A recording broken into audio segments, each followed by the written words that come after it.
Well, we can start if you please. First of all, maybe it's a good moment as it is almost exactly a year since you and your partners launched Slapglobal, and perhaps it's a good point in the calendar to look back a little bit and see how things have gone and how has been the development, and if the formula is working, if you're happy with how the company is going. What's your take on it at the moment?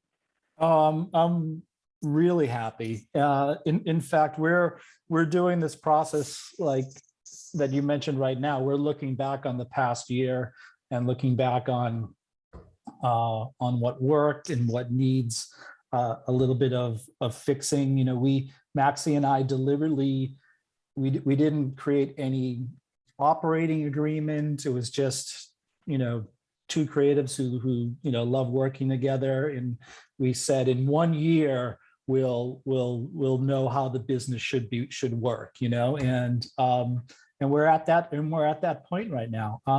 It was a bit of an experiment, and I can't be happier. You know, I wasn't sure. You know, I used to be a creative purist. I used to think to come up with ideas, I need to be in a room with you face to face and working it out and everything. And it's just amazing how the mind adapts to situations. And that's, you know, not the case when you have talented people who trust each other. It's been wonderful running this, you know, 3-city, you know, literally global company, and it's been wonderful. And we've started making some work we're all incredibly proud of, and always trying to be better. But I can't be happier. It's wonderful, and Slapglobal feels substantial right now. It's like, yeah, you know, we said to each other, I think this is going to work. You know, thank God people are still in the market for great ideas. Put it that way. Mm-hmm. Okay, so congratulations for the first happy anniversary. How was the process of the thing? Back in around 2008 to 2010, I was the chief creative officer or the head creative at Saatchi & Saatchi, New York. And Maxi was the ECD at Saatchi in Buenos Aires. And we met because, you know, every 3 or 4 months, there would be a global creative directors meeting. And we met and we really liked each other. We're very like-minded. And we always stayed in touch. And Maxi almost came to work with me at my last company, and it didn't work out. He didn't, you know, I don't think he wanted to move his family up to New York City. And we were like, we'll figure it out. We'll figure it out. And then so we've known each other and liked each other and always respected each other's work. And you know, I was you know, taking some time off. I had closed my last company. I wasn't doing anything. I was up in a cabin in the mountains of Vermont here in the States with my family, getting away from New York City about 1.5 years ago. And Maxi, you know, called me up and asked me what I was doing. And he was trying to put together his own thing. And we worked on a project together, and it was incredibly easy. You know, everyone had to work remotely, so it didn't matter if we were both in New York City working remotely or if I was in Vermont and Maxi was in Buenos Aires. And you know, I told him after working on a small project, I said, you know, my background, I've always worked very closely with planners and strategy people, and he said, you know, the best planner I've ever worked with is Adrian in Madrid. So we said, get him on the Zoom, you know, just get him on. And we just started working and doing little projects here and there. And one of us said, I think we're an agency. You know, it was very organic. So. Okay, great. And well, any plans for the future? You are envisaging something, or there's something that you would like to arrive to, or just you take things as they come? One thing I've learned over the past 2 or 3 years is take things as they come. You know, I did not plan on having Slapglobal, and now it's this wonderful idea for a company. So we'll take it as it comes. We're going to develop each city's office, New York, Buenos Aires, and Madrid. And, you know, the idea is probably half of the work coming out of each city will just be done by the crew in that city, and the other half is true Slapglobal, where we're all working together and just see where it goes, you know. And once we get New York, Buenos Aires, and Madrid kind of cranking, if somebody else wants to come in and join, we'll have a discussion with that. I was thinking the other day, I kind of wish when I started my old company, Barton F. Graf, I wish there was a Slapglobal thing, you know, because it's a wonderful safety net. You can go out, you can start your own company. Like, I feel like I'm starting Slap New York, but I've got Maxie and I've got Adrian who I can fall back on, you know? Yeah. Mm-hmm. So it's good. It's comfortable to have them on your side. It's very, sorry for the sirens. It's very comfortable. It's very comfortable. No problem. Well, that's a nice touch of reality. New York police just making the rounds. That's nice. Right. New York City's back. The cops are. Okay, that's good. What about clients? How do they feel with your way of working, with your formula, with your very singular structure? How do they? What are your impressions after 1 year of working with them, of dealing with them? I think everyone now is used to working remotely. We had to, right? I think if Slapglobal tried to be a company maybe 2 years ago or 3 years ago, we would had to explain it, and nobody would be sure if it would work. How are you in New York going to work with somebody in Buenos Aires or Madrid? But everyone understands what it's like to be working remotely. And again, it doesn't matter if we're talking to each other on Zoom and we're both in New York City. So it's been great. People understand it. And if there are any questions, you know, the first round of work we show, all those questions go away. We're like, oh. Okay, you have something to show now. That this is what we are able to do. Huh? Exactly. Yeah. Uh-huh. Okay, and Gerry, well, this is the second company that you create. The first was Barton F. Graf, and this is the second one. Both independent agencies or companies or whatever we may call them. Prior to that, you've always worked in big networks pertaining to big holding companies.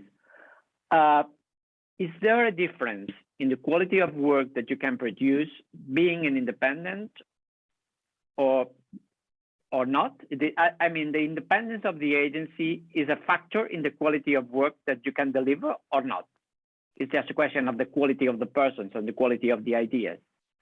I think being independent is one factor in the quality of the work, but the other factor is being committed to creativity and the idea. So for me, we are completely committed to searching for and creating incredible ideas. And that's the first priority. Being independent allows me to only concentrate on that. I don't have to worry about making whatever profits somebody wants to make and holding back on showing work because it might upset a large client and they might leave. You know, money. I found with my I love having the single-minded focus. Is this the best idea for the client? And there's nothing else that matters, because if you make the best ideas for your client, if you create the best ideas in the world, the money always comes, that I've found. So being independent is important, but being independent allows Maxie, myself, and the rest of Slapglobal to just concentrate on finding great ideas. Mm-hmm. Which wasn't the case when you worked at BBDO or TBWA or whatever? Don't get me wrong. I created incredible, campaigns when I was there, and those agencies are still creating great ideas, but there were always other factors involved. And honestly, one thing I found working at those bigger agencies is, I felt at the bigger places, you give the client what they want. And sometimes you get lucky. Sometimes the client wants great ideas. And those agencies have talented people and they can give them great ideas. But you give the client what they want. They want great ideas. Then there are other clients who don't. They want you just to do, and you'll do that. And I just couldn't get used to changing that. And again, going back to being independent and creatively focused, every single time we move out there, we're always trying to give the best ideas. I didn't find the case at the bigger agencies. Mm-hmm. Well, let's stop for a moment to talking about companies. Let's talk a little bit about you. And I would like you to talk a little bit about why and when did you discover, you were able to notice that you have some creative ability, and what was the moment, or how did it came to you? Growing up, I never thought I was a creative person. When I went to college, I went to the University of Notre Dame here, and I happened to be living in a dormitory that put on a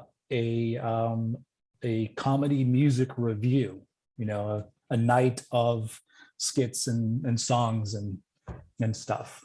I didn't choose the dorm because of that. I chose the dorm because it was across the quadrangle from the dining hall. I wanted to be close to the food. But it just so happens that this dormitory put on a show, music and comedy. And one night I came home and these people were writing. It was late at night. It was about midnight. And I asked them what they were doing, and I sat down and I started coming up with ideas. And that's the first time I remember deliberately trying to create an idea, create a song or a skit. And I was good at it. The ideas just kind of flowed. And I was 18 years old when that happened, and I was like, oh, okay, I like to do that. And then I never thought it would be a career. I just thought it was a nice skill to have. It's like, and then a friend of mine went to a college in Boston University, which still is, but at the time it was a big advertising school, communication school. And I didn't even know what advertising was, but she started telling me about it, and I told her the fun I was having, and she kind of said, you might be interested in being a copywriter. Mm-hmm. And that's how it started. Mm-hmm. But being a kid or a teenager, did you like writing or something like that, or not? No, I didn't write. I never read a book. I didn't have to. I played a little guitar. I was just a kid. I played sports, and I played in a band, but I didn't create anything. I didn't write or anything. And but when that year that I discovered that I could put thoughts together and make people laugh or smile, then I started writing and putting my thoughts down. And I credit my mother-in-law. I was dating my wife at the time when I wanted to start writing, and she bought me Strunk and White's book of grammar. Because I didn't know any of that. I wasn't, I was making horrible mistakes and putting commas where they shouldn't be and stuff, Yeah. So I credit my mother-in-law, Judy Niederman, for making me a better writer. Yeah, you were kind of illiterate. Very, very. I could say stuff, but I couldn't put it down. Okay, what was your first your entry to the industry? What was your first job, your first assignment, or your first freelance, or whatever? Well, I graduated college. I became a stockbroker, not because I was interested in finance, but Notre Dame is a Irish Catholic college. I lived in Boston, and the finance. Everyone in Boston finance seemed to also be Irish Catholic. So all I had to say was I went to Notre Dame and they gave me a job. And then I passed my broker's test, and I could write trade tickets and stuff. And I didn't like it, but it was okay. So I was putting my book together for about 2 years. And my first job was at Saatchi & Saatchi. As a copywriter. And I was living in Los Angeles at the time, showing my book around and not getting, good reviews on my portfolio. And somebody was helping me out at an agency, and they said, well, we're not hiring in LA, no one's really hiring in LA, but we know people in New York who are hiring. If you can get to New York, Saatchi & Saatchi, and they gave me a name there, and I got a cheap ticket and flew to New York and showed my portfolio. And I think, and I bought a new suit. I remember that for $110, I bought a black suit at Fred Siegel's, and I think I got hired because I looked good in my suit and not for my writing. I think I looked professional, but I got a job. It was wonderful. I'm smiling. I remember the feeling of getting the call. It was a very New York moment. I was in Grand Central Station, and I needed to get my portfolio back from Saatchi because Scally McCabe wanted to look at my work. So I called on a payphone in Grand Central Station and asked for my book back from Saatchi. They said, you can't have your book back because we're hiring you. And I remember just hanging up the phone, and my girlfriend, who's my wife now, was there. And I'm like, I did it, and we were in this beautiful New York, landmark. And I every time I go into Grand Central, the payphones aren't there anymore, but I'm like, that's where it was, right there. It was glorious. And then that euphoria kind of died down when my first assignment was writing radio scripts for a soap opera actress who was selling diet pills. Okay, that's reality. That's reality. I'm like, this isn't what I got into this business for. This is not as much fun as making fun of the priest who runs Notre Dame. Yeah. Okay. Well, after that, you came back to Saatchi & Saatchi after that, but you've worked in some very, very good agencies, really icons of the industry, such as Goodby and Silverstein, such as TBWA Media Arts, such as BBDO New York, which are really big agencies and very important and prestigious. Do great agencies look alike? The thing that they are great is it makes them similar, or they are really different once you get inside, that they do great work in very different ways, one from each other.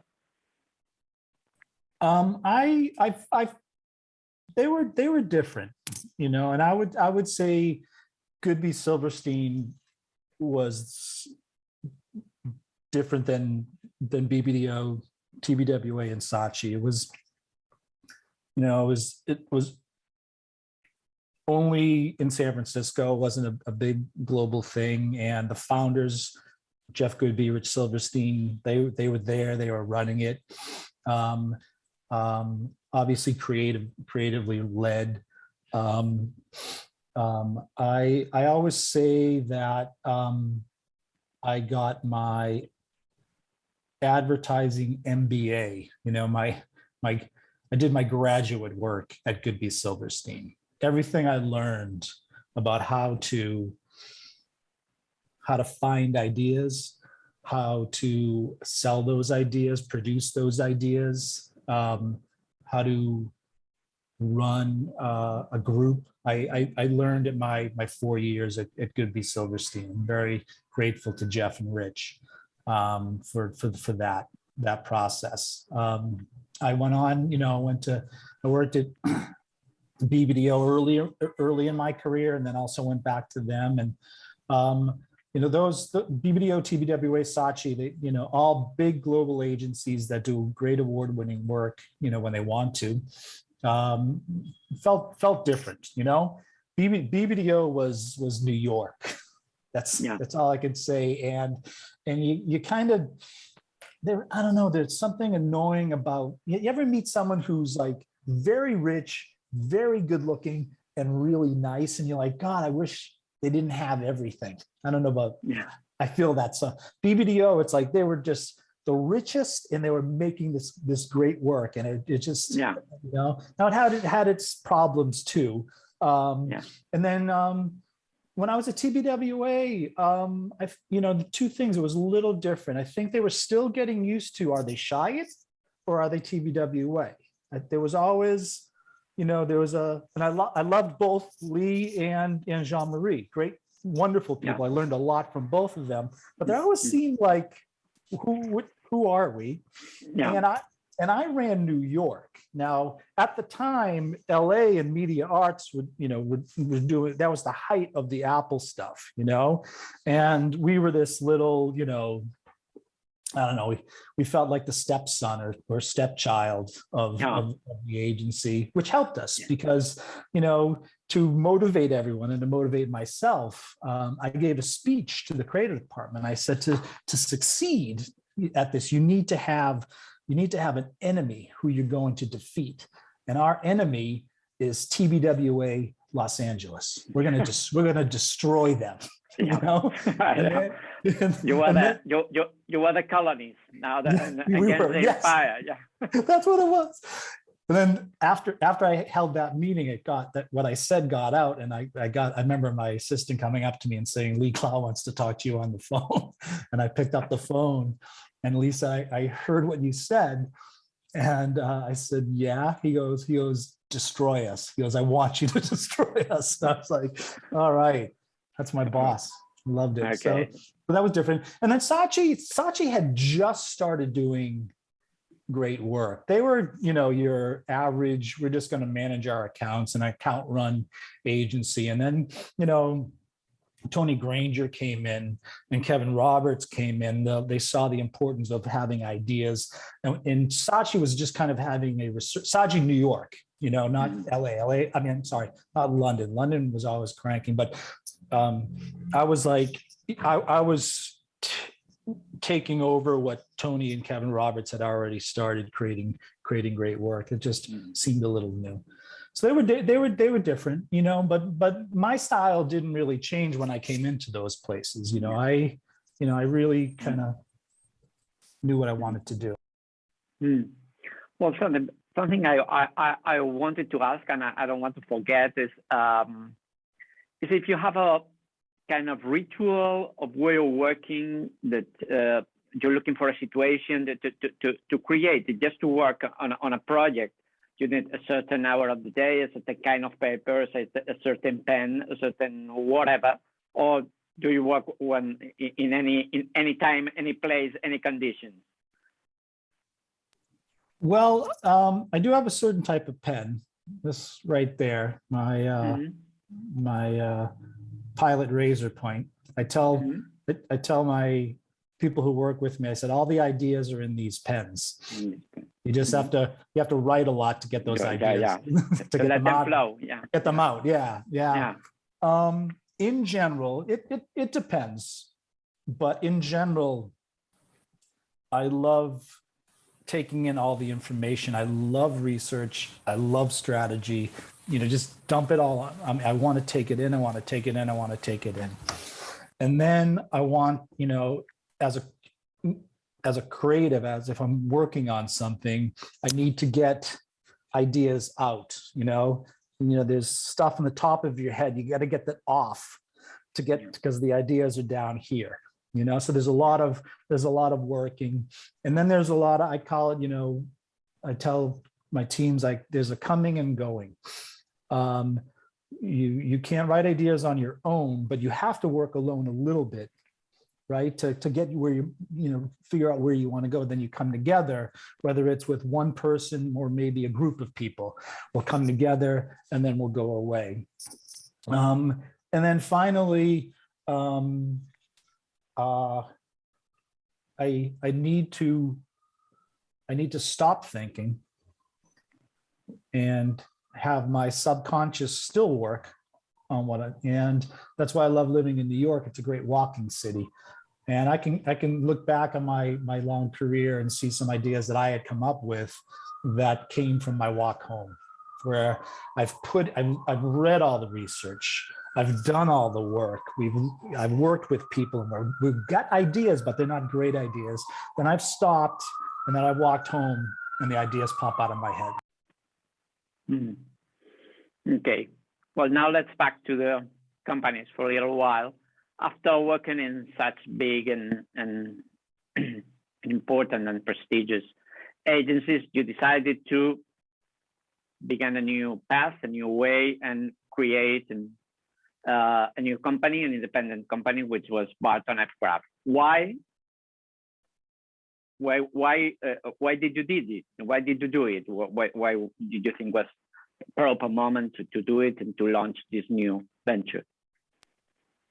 Well, I had confidence in myself that when I was working on an assignment, I could come up with an idea. And then I went to BBDO and I started running my first groups, and I could get my creative department to come up with ideas, but that's only part of it. It really happened at Chiat. I call it Chiat, right? So TBWA Chiat. Yeah. We had incredible success with some accounts from M&M Mars. Skittles, we created a campaign incredibly, it's still running today. Did a lot of great work for Starburst, which is also amazingly relevant today, 15 years later. But, and that was some of the best work I'd ever done. And I noticed that I was having trouble selling work at Chiat until I realized I'm not just running the creative department. I need to have partners in strategy. I need to have partners on the account side. The producers are always a creative partner, so that was fine. But I realized that I had put together a team on Mars that was more than just a bunch of creatives. It was, like I just said, planners and account people, media people. And we worked very closely together, and we had the best success in my career. And I had been pretty successful before that. So I realized somehow I had put a team together. And if I could do that, imagine if that's an agency, it was more than just I'm a good creative or a good creative director. It was no, we put a group together. So I figured I should give it a shot. And that's when I realized maybe I should try, because we were a small team within TBWA. Yeah. Mm-hmm. That's where they had. Well, okay. So the agency was in the business for 9 years, if I'm not wrong.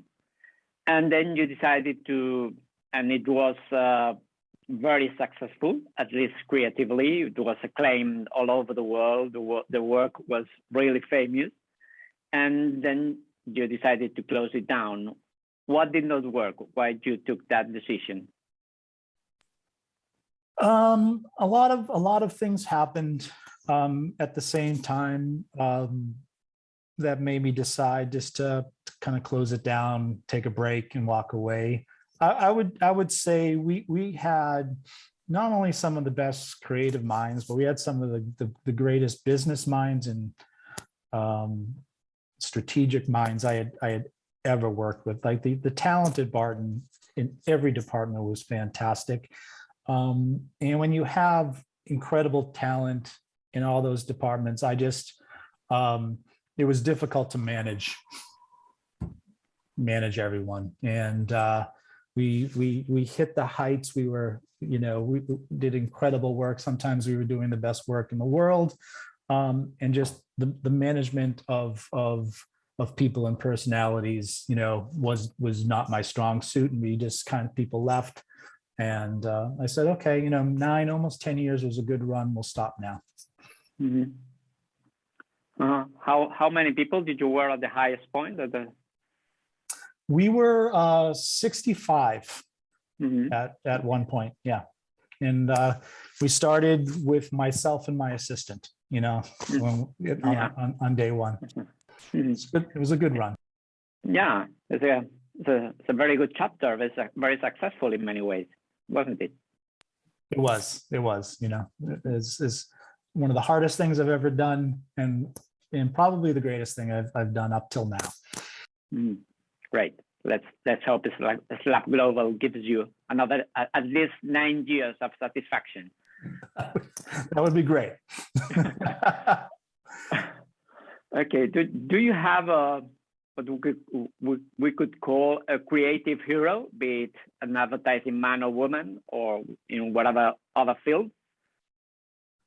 I have some people in advertising that I always looked up to. Early in my career, it was Cliff Freeman and Donna Wynham from Cliff Freeman and Partners.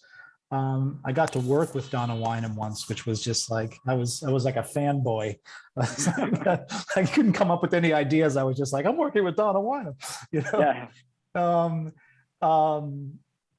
I was always very jealous of everything Wyden was doing, Jim Riswold and Mark Fensky in the early days. And then, working with Jeff and Rich was a real treat. And I got to work with Lee Clow. So I always, I would say I looked up to Cliff and Donna and Jim and Riswold and Mark Fensky. I looked up to them. When I worked with Jeff and Rich, I know I was a pain in the ass, and I didn't really look up to them when I worked with them. I was that kind of like, I just saw them as people I had to be better than, you know. And then when I worked with Lee Clow, it was the same thing. I mean, he told me I was a pain in the ass, Yeah. And, but afterwards, looking back at what I learned from them, it was great, And so those are my advertising heroes, And then, mm-hmm. I've always been the biggest fan of writer and comic book writer Neil Gaiman. He created in the late 80s and early 90s, the Sandman comic book, and he went on to write some other stuff. And I just love his take on stuff. It's a similar creative process that I have. Mm. Okay. So you've been lucky in a way. You've been in close touch with some legends of the industry. I've been very lucky, Mm. Okay. In the speech you gave last spring at the CDC Congress here in Spain, you talked about how easy it is for good ideas or great ideas to be murdered along the process they follow from the point when they are conceived by some mind or some team to the point when they are delivered to the consumer. And most creatives say the same thing. It was a wonderful speech. I think I think it made a lot of creative people think about their own careers and their own misadventures with big ideas. But what do you think is the main reason for that? Is this people doesn't know how to appreciate them. People is not talented enough to see that that is a great idea. It is fear of carry them out. It is that your life is more comfortable if you do not attempt to do new things. What is the main reason for that? Well, kind of everything you just said. There are creative people all over, not just in the creative department, but there aren't a lot of creative people. So it's hard for a lot of other people to see an idea on a piece of paper or just written down and see where it's going to go. So that happens a lot. I think mostly it's comfort. I'm in my job and it's hard enough, and I want to be comfortable. What you're doing, what you're doing when you're coming up with new ideas is you're asking your client to spend their money on something that in most cases has not been done before. It's very hard to test a new creative idea if it's truly a fresh idea. There's a lot of trust involved. So you're putting people into a very uncomfortable position, and they're going to try to make themselves comfortable by chipping away at your idea, or maybe toning it down, or giving suggestions to get them back in their comfort zone. And it's exhausting work. You think as a creative person, it's hard enough to come up with the idea, but that's half the job. You have to, I took that. Lee Cloud, told me a version of the story that I told at the conference, and Mark Fensky, had told Lee Cloud that, so there's a long lineage of this. But I think it's just look, if you're truly doing if you're truly being creative, you're doing something that's brand new, and there's no way to test it. There's a lot of risk involved, and often there's a lot of money involved, and people want to pull it back into their comfort zone and chip away at the idea to make everybody comfortable. And as a creative person, your job is to make people uncomfortable, right? Yeah. So it just happens. Okay. Well, I suppose it will go on and on and on, and sometimes a great idea will come out. Yeah. Ask any, I'm sure you have a list of some of the greatest ideas, whether it's advertising or whatever. Talk to the people who created them. They will always tell you a story of how painful it was to get it made. It's hard, but it's worth it. Yeah, I suppose so. I suppose it's worth it. So good luck in the future. Do you like to make presentations? Do you like to do them, to go in front of clients to present ideas, or do you prefer not, or what's the case? Now I enjoy it. I really love presenting ideas. That's the one thing I'm not crazy about in this, now that we're all remote and everything. I love,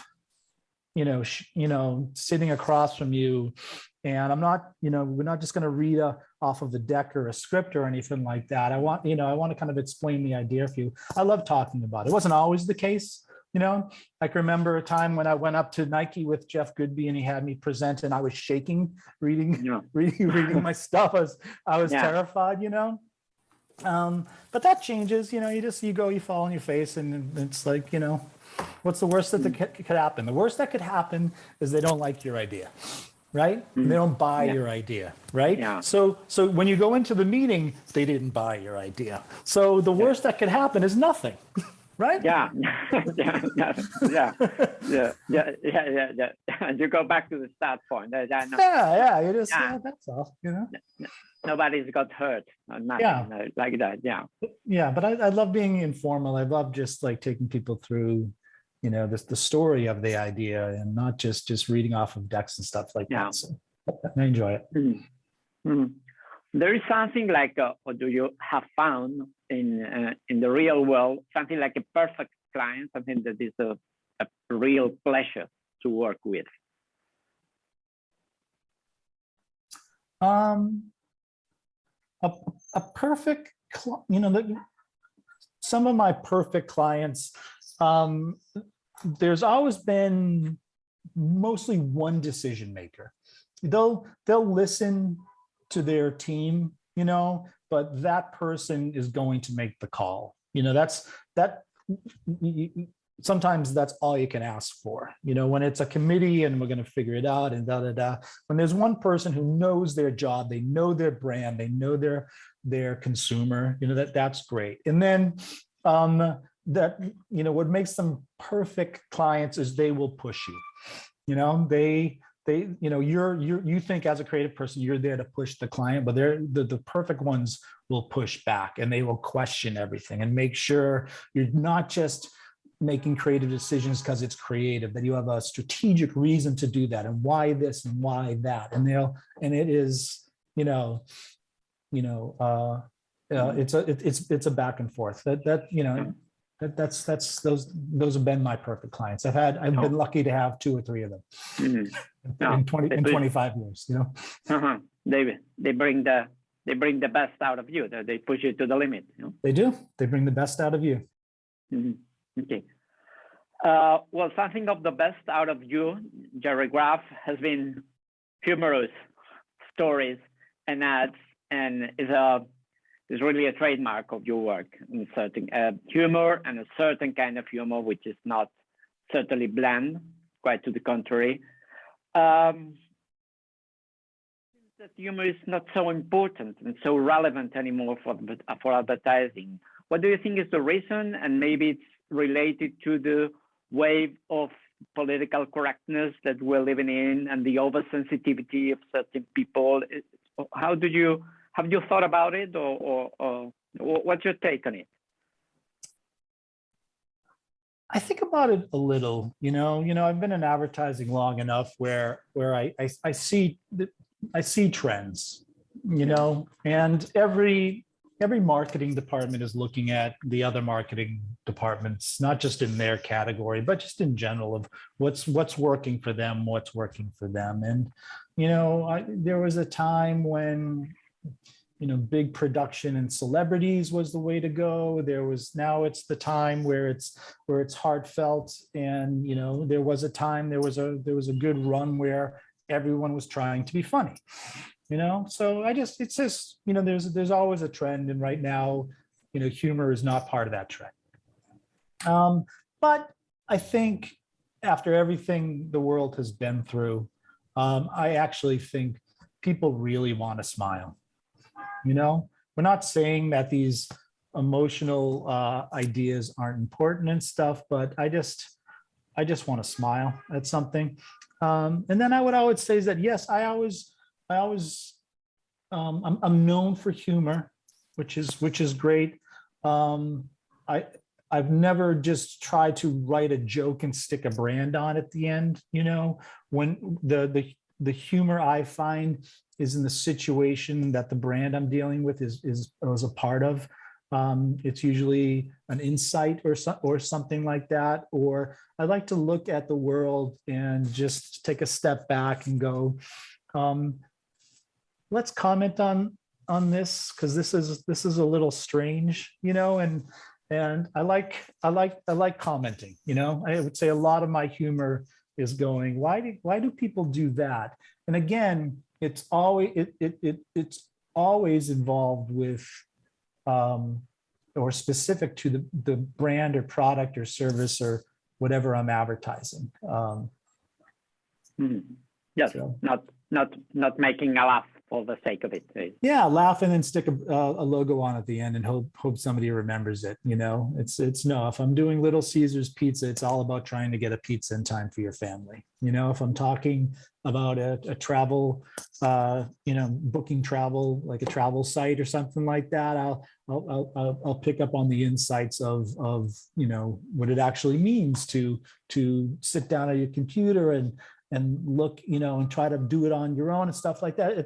I'm always in my brand or something like that. If it's, FedEx delivery, there's just like so much you can do with, what constitutes a FedEx letter? Is it that important that I should FedEx it tomorrow? There's always an interesting tension involved with every brand, and I love finding those tensions. Mm-hmm. Okay, thank you. Well, those are a really interesting and beautiful story. Thing I've read about you is that after 9/11, the New York mayor, Rudolph Giuliani, asked you to be a part of the marketing thing he was putting together to put New York again in the minds of tourists and make the city attractive again to visitors. What can you tell us about that experience? What was it to be part of the team, and what work did you do, and how was it? It was incredible. It was one of the proudest moments, not just of my advertising career, but of my life, because I wasn't born in New York City, but I've lived here for a long, long time. And to be able to take, whatever talent I have and help my city just made me feel incredibly proud. It was, it's quite an honor. Mayor Giuliani was a different person back then. It was an honor to be chosen by him to come and help the city. And again, it showed you, how I don't know how important advertising is. It was, it reached out to advertising people to spread a message, and that message was that New York City is back. It was an honor. It was a wonderful experience. I'll never forget it. Mm-hmm. Okay. Well, let's go for one of the worst of the moment, of maybe the word of the week, and no more, but who knows, which is metaverse. Are you interested in such a thing or not? Yeah, I've been on Second Life since 2010. I still have some Linden dollars, I think. So I'm glad everyone else is caught up. So I'm ready to go. You're ready for a third life after the second life. You're ready for a third life. Well, let's see what comes out of it. Okay, Gerry, we'll just finish 2 more. Do you have 5 more minutes? I do. Okay. Well, we've gone through a very difficult, almost 1 year and a half, almost 2 years, because of the pandemic. Of course, it's been quite a tragedy for many people, and a very singular and unique experience for all of us, for society, and for everyone. Much has been talked about if this was going to change societies and to change persons, to change our behavior, our way of thinking, our way of dealing with certain things, our way of behaving, and that we came out different persons from what we were pre-COVID. Do you think that is for real? Do you think? Do you feel like you're somewhat different from you were pre-COVID, and because of the experience, or not? Yeah, I think I'm very different. Everyone has gone through a struggle. I've gone through very serious health issues with my family. I think I don't know what the change is going to be in people, but I think we're all changed.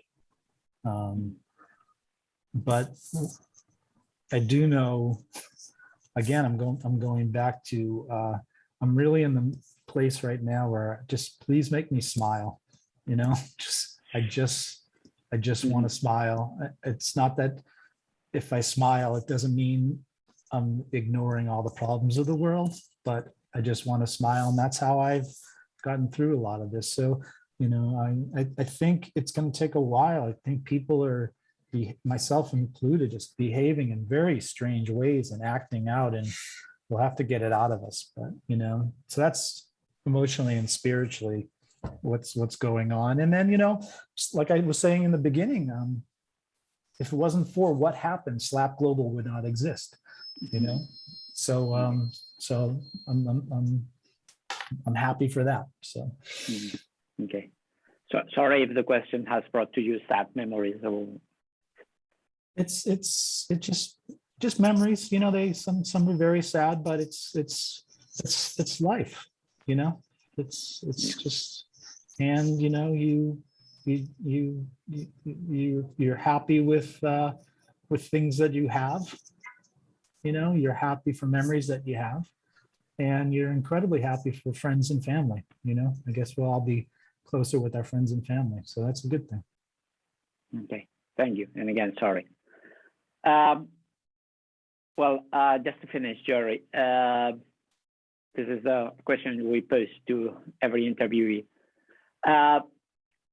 Something that you have read or seen recently, maybe book or an article, a document or series or movie that you have liked it very much, and do you feel is worth of recommending to our readers and viewers?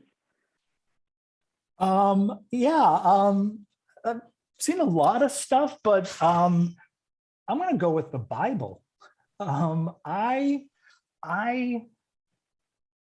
am fascinated with the power of story, the power of whatever form a story comes in, a book, a movie, or a couple posts on Instagram, the power of story. And there's, you know, people have called the New Testament the greatest story ever told. There's a movie called that. I don't know if it's the greatest story ever told. I have some problems with the act structure, but it's it's definitely the most influential story ever told. And I've been reading this book, this author Bart Ehrman, Ehrman, and the last one I read was Jesus Before the Gospels, and it's an incredible story of co-creation where, you know, the earlier stories were here, and then somebody added to this, and then this, and then this, and then this, and then, like I said, I've always been fascinated about the power of storytelling, and this is the greatest example. So I've been really deep into it.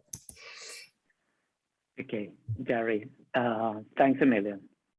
Thank you so much. Wonderful talking with you. I think it's a wonderful way of finishing the conversation with a book so important, so inspiring, and so good literature as the Bible is. And it's really been a pleasure and a privilege.